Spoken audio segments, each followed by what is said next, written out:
আৰম্ভণি। ইতিহাসে সোঁৱৰাই বীৰ তুমি, নিৰ্ভীক নিৰপেক্ষ যোদ্ধা তুমি। শৰাইঘাট সাক্ষী তোমাৰ বীৰত্বৰ, অসমীয়া তুমি গৌৰৱ অসমৰ। অসমৰ ইতিহাসৰ পাতে পাতে যিসকল বীৰ যোদ্ধাৰ নাম জিলিকি আছে, সেইসকলৰ ভিতৰত লাচিত বৰফুকন অন্যতম। লাচিত বৰফুকনৰ আদৰ্শ, ত্যাগ, দেশপ্ৰেম আৰু বীৰত্বৰ কথা সোঁৱৰি প্ৰতি বছৰে ২৪ নৱেম্বৰ দিনটো লাচিত দিৱস হিচাপে পালন কৰা হয়। শৰাইঘাট ৰণত মোগলক পৰাস্ত কৰি গুৱাহাটী উদ্ধাৰ কৰা বীৰ যোদ্ধাজন প্ৰতিজন অসমীয়াৰ বাবে গৌৰৱ। জন্ম: ১৬২২ খ্ৰীষ্টাব্দৰ ২৪ নৱেম্বৰ তাৰিখে শিৱসাগৰত লাচিত বৰফুকনৰ জন্ম হৈছিল। তেখেতৰ পিতৃৰ নাম আছিল মোমাই তামুলী বৰবৰুৱা আৰু মাতৃৰ নাম আছিল নাগেশ্বৰী আইদেউ।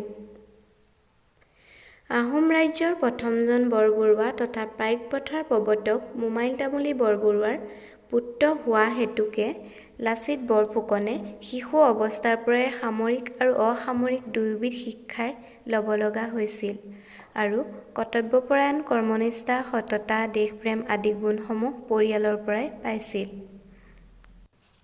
কৰ্মজীৱন: পিতৃ মোমাই তামুলী বৰবৰুৱা আহোম ৰাজ্যৰ প্ৰথমজন বৰবৰুৱা হোৱাৰ বাবেই লাচিত বৰফুকনে আহোম ৰাজসভাৰ গুৰুত্বপূৰ্ণ পদবীত নিয়োজিত হোৱা নাছিল।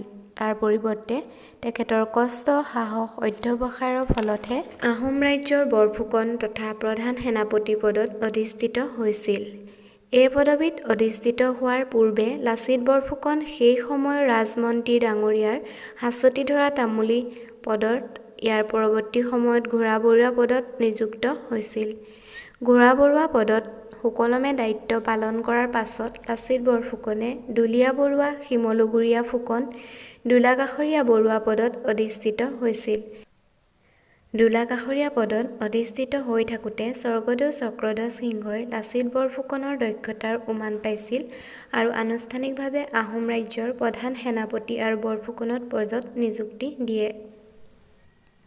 মোগলৰ সৈতে হোৱা যুদ্ধ: ১৬৬২ খ্ৰীষ্টাব্দত মোগল সম্ৰাট ঔৰংগজেবৰ সেনাবাহিনীয়ে মীৰ জুমলাৰ নেতৃত্বত অসম আক্ৰমণ কৰি আহোম ৰাজ্যক কৰতলীয়া ৰাজ্য হিচাপে অন্তৰ্ভুক্ত কৰিছিল আৰু সেই সময়ত আহোম ৰাজ্যৰ ৰজা আছিল চক্ৰধ্বজ সিংহ। ৰজা জয়ধ্বজ সিংহই অসমৰ স্বাধীনতা ঘূৰাই আনিবলৈ অহোপুৰুষাৰ্থ কৰিছিল যদিও সফল নহ'ল। পৰৱৰ্তী সময়ত জয়ধ্বজ সিংহৰ মৃত্যুৰ পাছত স্বৰ্গদেউ চক্ৰধ্বজ সিংহই মোগলৰ হাতৰ পৰা অসম ঘূৰাই অনাৰ বাবে প্ৰচেষ্টা হাতত লৈছিল। এই কাৰ্যৰ বাবে এজন যোগ্য সেনাপতি হিচাপে লাচিত বৰফুকনক দায়িত্ব অৰ্পণ কৰিছিল। সেনাপতিৰ দায়িত্ব লৈয়ে লাচিত বৰফুকনে দেশৰ সৈন্যসকলক সংগঠিত কৰাৰ ক্ষেত্ৰত গুৰুত্ব আৰোপ কৰিছিল। ১৬৬৭ চনত গুৱাহাটী উদ্ধাৰৰ প্ৰচেষ্টাৰে মোগলক আক্ৰমণ কৰে। উল্লেখযোগ্য যে ১৬৬৭ চনৰ ২ নৱেম্বৰৰ মাজনিশা আহোম সৈন্যই ব্ৰহ্মপুত্ৰৰ উত্তৰ আৰু দক্ষিণ দুয়ো পাৰৰ বিজয়ধ্বজা উৰুৱাই লগতে ইটাখুলি আৰু গুৱাহাটী দুৰ্গ অধিকাৰ কৰে।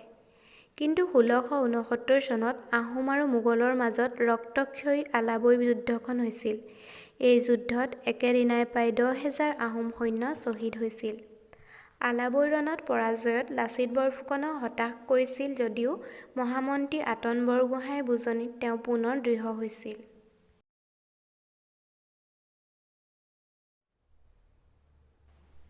১৬৭১ চনত বিখ্যাত শৰাইঘাট ৰণ সংঘটিত হৈছিল। এই যুদ্ধ ইতিহাসৰ এক লেখত ল'বলগীয়া ৰণ। এই ৰণতে লাচিত বৰফুকনৰ দেশপ্ৰেম, সততা, কৰ্মনিষ্ঠা তথা নিৰ্ভীকতাৰ পৰিচয় পোৱা যায়। মোগল আৰু আহোমৰ মাজত হোৱা এই ৰণত লাচিত বৰফুকন জয়ী হৈছিল। এই ৰণৰ এক উল্লেখযোগ্য ঘটনা হ'ল গড় নিৰ্মাণৰ দায়িত্বত থকা মোমায়েকক কৰ্তব্যৰ অৱহেলা কৰাৰ বাবে খঙতে লাচিত বৰফুকনে দেশতকৈ মোমাই ডাঙৰ নহয় বুলি মোমায়েকক শিৰচ্ছেদ কৰিছিল। সামৰণি: ১৬৭২ চনৰ ৫ এপ্ৰিলত অসম গৌৰৱ লাচিত বৰফুকনৰ মৃত্যু হয়। এই মহান যোদ্ধা, বীৰ তথা সাহসী পুৰুষজন সদায় স্মৰণীয় হৈ থাকিব। চিৰসেউজ লাচিত বৰফুকন অসমীয়াৰ স্বাভিমান তথা গৌৰৱ।